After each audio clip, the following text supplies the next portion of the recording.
Hello, everybody. We're back with part 2, 90 Day Fiancé, the podcast, episode 13. I'm George Mossey. This is Heather C, my co-host.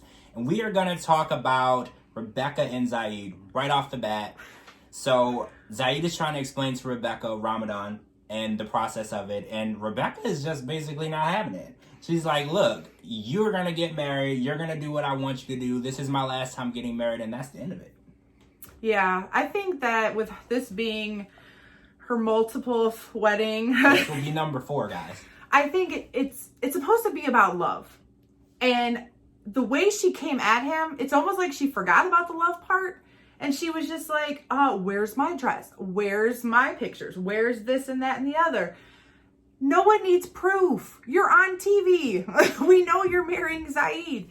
Do it for love. He didn't say he didn't want to marry her. He just said he wanted to do it in a courthouse because of his religious beliefs. Yes. They could have had one after this was over. They could have another wedding. Why can't she just secure him? I feel like there's something she's not telling us. She's very against courthouse weddings, and I'm beginning to think that maybe she's Does done her them. ex work there? Right, or she's done a courthouse wedding in the past and she doesn't want to repeat it, or she's had a bad experience. I feel like there's something that we don't know about that situation. And the fact that she's so unaccommodating to his religion is it's disheartening, because he left his entire country, his entire family, everything that he's known and how he was raised to be there, and she's giving him ultimatum after ultimatum after ultimatum. Well, this is what you're going to do. This is how you're going to get married. This is what we're going to do. And all he really just wants to do is follow his religion and get married and live right within the process of that religion. And they can't, technically, he said to the camera last night, they're not even supposed to be living together right now because they're not married. So that's why he wants to go to the courthouse and get this done now. Makes sense.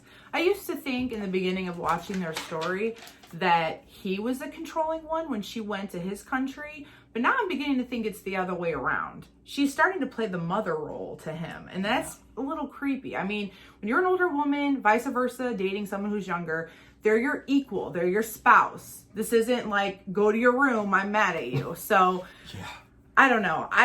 My opinions are starting to change with him. I still like Rebecca and Zaid. I loved his little outfit. He looked like he was in a boy band with his little spiky hair, you know. I gotta say one thing before we stop talking about Rebecca and Zaid. I'm really disappointed that they don't wear each other on their shirts anymore.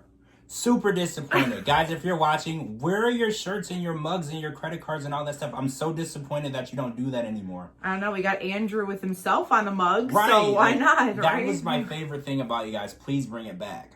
All right, so let's talk about Jovi and Yara. So Yara takes Gwen, Jovi's mom, wedding dress shopping, which I saw to be very cruel. It was. Because at that point, Gwen was not even invited to the wedding. So taking her there is like taking a child to the candy store and saying, by the way, none of this candy is going to leave here with you. I thought that was very cruel in itself. How did you feel about that? Yeah, I think that Yara feels a different way in her head than what she perceives in real life. Like, I think in her way, she's like, well, this is my wedding and everything is perfect. And why are you mad? This isn't about you, which she said. She did. But I don't think she meant that. I think in her way and her interpretation of everything is different than the way it's perceived. Because obviously she has a heart. When she saw that his mom was upset, she reconsidered almost immediately, you know? So, I don't know. I think Yara's come a long way. She puts up with a lot with Jovi.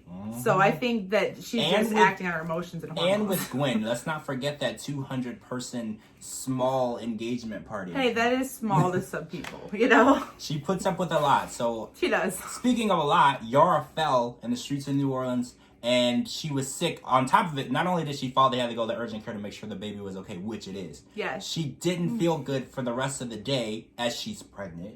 And what does Jovi do? He goes to a bachelor party and leaves her at home while he camoodles around with a stripper. That looks similar to Yara at that. Yeah, I saw online that they called her a Yara lookalike. Yeah. I mean, at least, I want to say that's a positive thing. At least he has a type, but it's not. Going upstairs with a stripper, there's nothing positive. I can't turn that around as a positive at all. You know what? I take that back. I retract that statement. So we're going to find out what happens when Yara finds out, because Yara is going to be... First of all, she was nice enough to say that I want him to go on a bachelor party and I want him to enjoy it. But I didn't think she was going to say that. I didn't. I did not think she was going to say that. Give someone an inch, Jovi took a mile. Oh, so yeah. I cannot wait to see how she reacts to when she finds out what took place that night. Him and his friends, they knew what they were doing. So let's talk about Stephanie and Harris. Is it Harris or is it Ryan? Well, every time she says his name, she says Ryan, and then she stops at the Y and then corrects it to Harris. I think she's still getting used to who he is. I guess so are we. Because, like, a week ago, she was with Ryan and they were going to get married. So now we turn on the show and she's with Harris. And Harris told us last night, he was dropping bombs, that he has a girlfriend that he's been with since he was 17 and 3 children. We didn't know that. How do you feel about that? I feel like this whole thing was premeditated. I feel like Stephanie came there with a motive. I think that she was trying to get with him the whole time. That Ryan was just a ploy. When she dipped her hands into the candy jar and she saw how sweet it was, she wanted to be with him the whole time. That's what I got from it. And the fact that he has a family on the side, I'm not surprised about that either. But I don't know. She needs to get out of the family and find somebody in her own hometown. There are other people in Belize. If we want to just be in Belize, that's fine. There's other people there other than She Ryan's divided family. a family. She divided a family for no reason. Like, that's crazy. And I'm sorry, but... And asking him if he wanted to come to America so fast. She said, I often wonder what it'd be like if you were there. Right, as though she's just replacing... Like, the forms were filled out and she's just erasing Ryan's name and writes Harris. That's very strange to me because when you love somebody and you want to marry somebody, you don't just... I've always heard it said it's not a switch. It's almost like she flipped a switch and she now hates Ryan, has nothing positive about him in her heart, and now she's in love with Harris. And apparently after last night when they slept together, Harris said to Stephanie that he loved her. Did you catch that in the episode?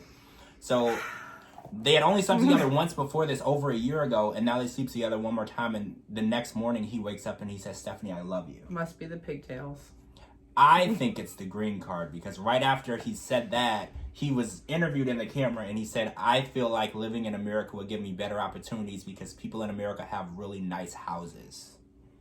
So I feel like, but who's using who? That's the real question, because I feel like Stephanie is using him. She was using Ryan, but I feel like it's an even exchange. They're using each other, right? Yeah, this is very sloppy. It's very sloppy. And it's almost like she's just going to dust off the fingerprints on the gifts that she gave Ryan and say, here, Harris, I bought you a watch. Here's some slides for you.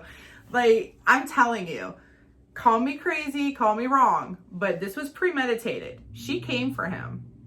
Ryan, she didn't want him.